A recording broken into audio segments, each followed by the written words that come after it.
রাতের অন্ধকারে একদল দুর্বৃত্ত ঘরের দরজায় তালা লাগিয়ে পেট্রোল ঢেলে আগুন ধরিয়ে দেন একটি বাড়িতে।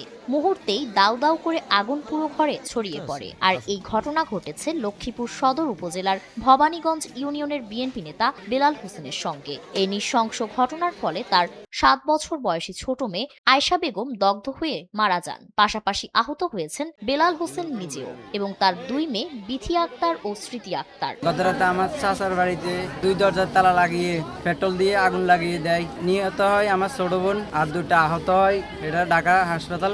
আর আমার চাচা সদর হাসপাতালে ভর্তি আছে। মাইয়া হইতে আব্বু আব্বু কই শিক্ষু দা ছোটটা হেরে লইতে হারে ন হেরে বাসাইতে যাই হেরা খুনিছে হে মেয়েকে কইলেই গেছে সব।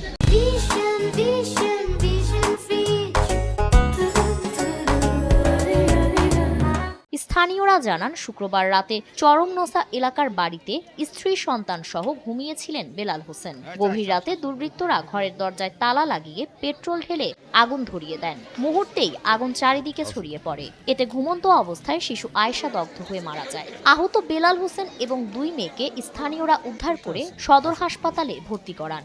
বর্তমানে তারা চিকিৎসাধীন রয়েছে।